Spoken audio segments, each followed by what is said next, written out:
On parle de cette médiation menée, portée par les religieux du pays.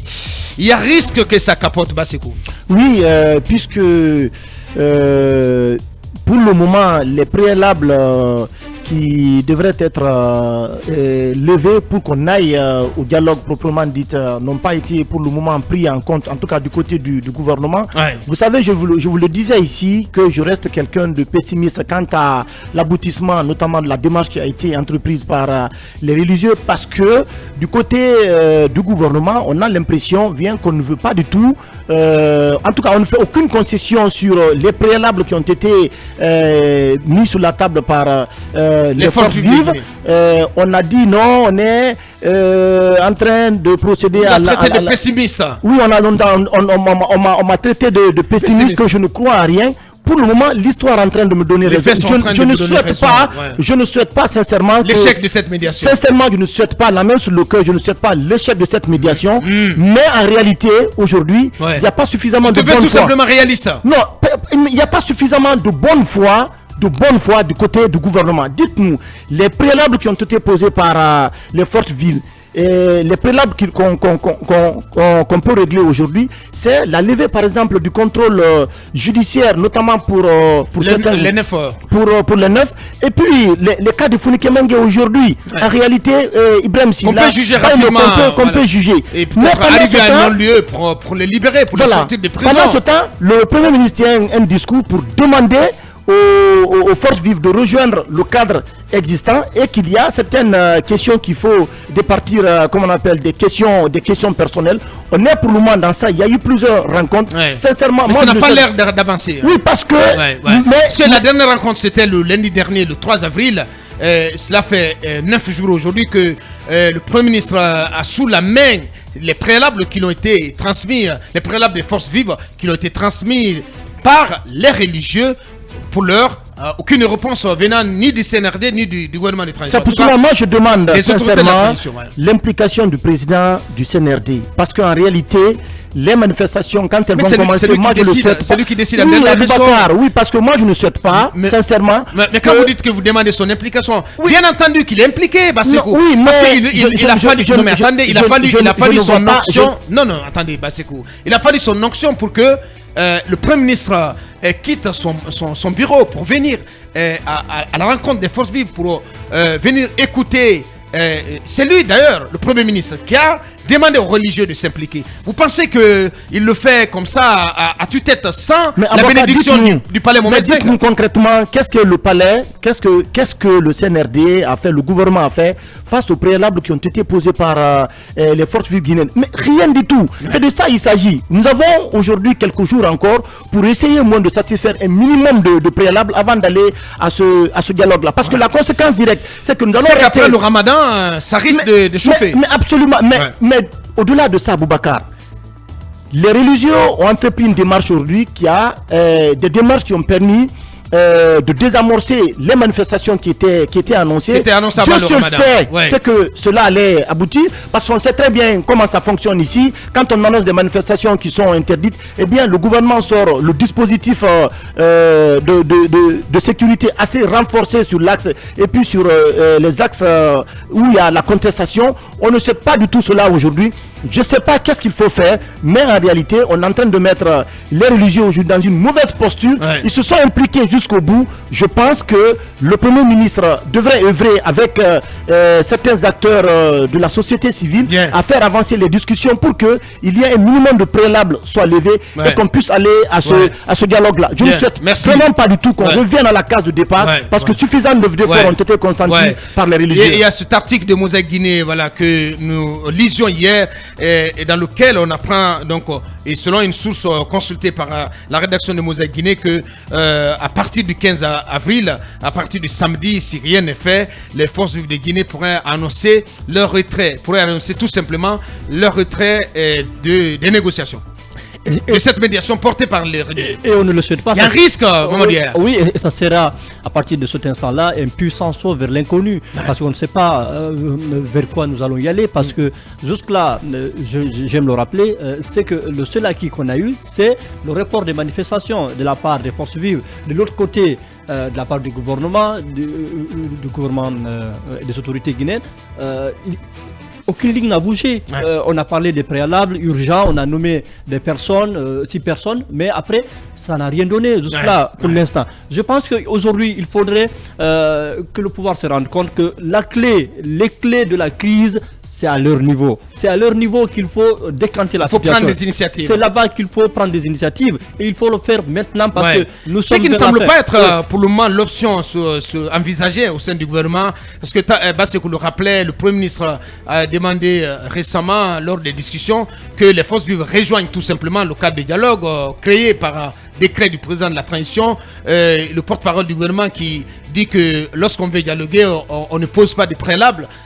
Voilà. Quand on met tout ça bout à bout, on a l'impression que du côté du gouvernement de transition, on ne veut pas du tout donner une suite quelconque, en tout cas favorable à ces préalables. Oui, je pense qu'ils sont aujourd'hui dans une sorte de mur, ils ne veulent pas bouger. Je pense qu'il faut sortir de ça. Au nom de l'intérêt général, au nom de l'intérêt de la Guinée et pour la stabilité du pays, je pense qu'il faut quand même faire preuve de concession également de la part du régime. Et c'est le moment de le faire parce qu'on l'a signalé que nous sortons bientôt du mois de Ramadan. Et si nous reprenons les sempiternelles manifestations dans notre pays avec tout leur cortège de malheurs qu'on connaît, ça serait vraiment regrettable. Aboubakar, je voudrais souligner, c'est que le CNRD, à mon avis, aujourd'hui se trompe de priorité. On met beaucoup plus l'accent sur les routes, sur les infrastructures.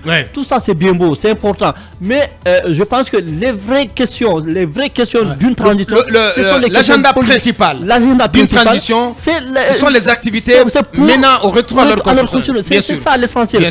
Moi, je pourrais bien pardonner au CNRD ou au gouvernement transitoire de n'avoir pas refait une route ou construit une route, mais je ne pardonnerai pas au CNRD, au gouvernement d'avoir organisé très mal les prochaines élections. Je pense que c'est à ce niveau qu'il faudrait orienter les priorités. C'est la mission essentielle. C'est la mission essentielle. Mais j'ai comme l'impression qu'on est en train de perdre de vue cela et c'est dommage. Peut-être que voilà, il faut rectifier l'outil. Il faut recentrer la transition. Absolument. Bien. Mamadou Ouri, sur ces négociations, cette médiation qui patine. Ça patine parce que tu as le porte-parole du gouvernement qui va s'en prendre aux gens qui ont décidé quand même de répondre à leur appel, de venir rencontrer le PM alors qu'auparavant ils ne voulaient pas le rencontrer. Pendant qu'on s'attend à ce qu'il y ait de la souplesse dans toutes les positions, si le porte-parole du gouvernement fait dans le va en guerre, du genre oui, nous sommes des garçons. Moi je pense que lui, il devrait vraiment, tout le reste, sincèrement, il devrait vraiment épargner le gouvernement de ces sorties parce que il n'apporte absolument rien dans le sens de l'apaisement en fait. Et chaque fois qu'il fait une sortie, ça vient remettre de l'huile sur le feu. Sincèrement, on il doit apprendre à se taire. C'est lui qui doit apprendre à se taire. Que ceux qui veulent faire, c'est important, que ceux qui sont dans le gouvernement de la transition, qui n'est candidat à rien et ne sera candidat face à personne, attendre le moment où ils deviendront des politiciens pour faire de la politique. Parce qu'on ne peut pas continuer à faire de la politique en étant dans ce type de gouvernement. Alors il faut sortir du gouvernement. Je suis d'accord. Vous venez créer votre parti politique, vous venez vous boxer avec les gens sur la scène politique. Sinon vous faites votre travail au gouvernement. C'est quand même décevant à un moment donné. Voyez-vous, les gens sont en train de fournir des efforts. Ces religieux là, sous le soleil un peu partout, se forcent à réunir les gens. Et cette fois-ci, ils ne veulent pas qu'on les ridiculise. Pour une fois, ils veulent que cette fois-ci soit la vraie, pour qu'on dise que les religieux ont réussi à réunir, ont reçu quelque chose pour leur pays. Mais quand ces efforts sont en train d'être fournis, vous venez sur les médias et vous voulez tout mettre à l'eau. Moi, ça me déçoit. Ça me déçoit, Aboubakar. Je suis d'accord. Et je pense tout de même que les gens ont un peu de chance. Et malgré qu'il y a des radicaux dans les rangs du CNRD, au moment où nous parlons de tout ça, certainement qu'ils sont en train de tirer sur la corde. Je me dis que c'est ce qui retarde certainement les choses, parce que certains autour de Mamadi ne veulent pas justement qu'il y ait comme Bassekou l'a dit, ces confrontations. Non, je veux dire qu'on lève ces contrôles judiciaires, qu'on libère les Fonike Mengue, tous ces actes-là de détente qui doivent être posés. Il y a certains qui ne veulent pas du tout. Maintenant, est-ce que Mamadi doit les écouter ou est-ce qu'il doit écouter son bon sens?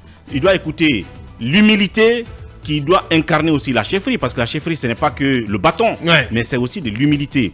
Donc accepter tout, certaines c'est préalable, pas seulement tout, mais certaines c'est préalable ne veut pas dire que le pouvoir se rabaisse, ne veut pas dire que le pouvoir recule, mais tout simplement c'est une prise de hauteur. Bien. Je pense que c'est ce qui reste. La dernière fois, le religieux disait que les préalables sont posés et que la prochaine fois qu'ils se retrouveront, ils iront dans les détails.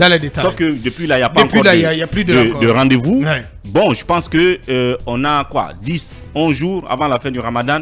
Il faut que le président fasse tout possible pour se mettre au-dessus de tout ça. De la mêlée.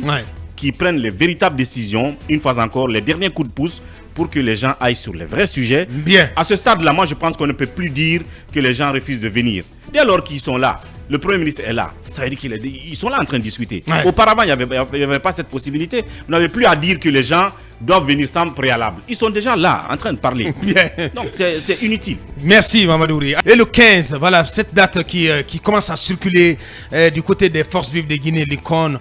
Si les lignes ne bougent pas d'ici le 15, donc d'ici la fin de cette semaine, voilà, j'ai eu quelques confidences ce matin, comme quoi, dès la semaine prochaine, les forces vives de Guinée pourraient faire une annonce de retrait, de leur retrait des négociations. Les forces vives ont fait preuve de bonne foi, tout le monde le sait. Et de patience. Et à plusieurs reprises, ils ont reporté ces manifestations pendant que la cité était vraiment chaude. Ce qui n'était même pas du goût de l'ancien président qui voulait aller au charbon avec les nouvelles autorités. Mais ce que le colonel doit comprendre, il faut cesser de faire de la fermeté aveugle. Cette fermeté ne sert plus à rien. Moi, quand j'entends parler des gens qui demandent à dépersonnaliser les dossiers judiciaires et de ne pas appliquer les procédures illégales à la légalité, mais qu'est-ce qui est légal dans tout ce que nous faisons? On prend par exemple un préalable consistant à la libération des acteurs sociopolitiques.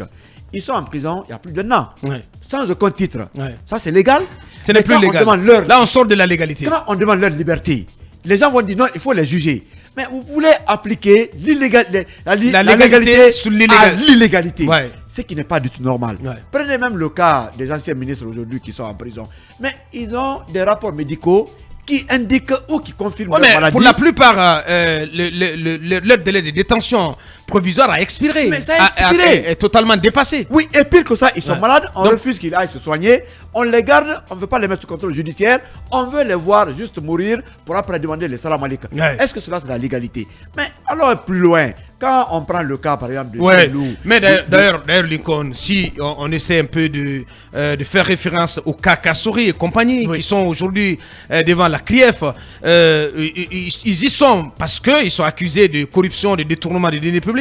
Si aujourd'hui on essaie de regarder la gestion qui est celle de la gouvernance du CNRD, parce que on peut dire que le colonel Mamadi Doumbia, il n'a pas toute la situation, ou bien peut-être qu'il a la situation, il attend au bon moment pour frapper tout le monde au même bateau, parce que c'est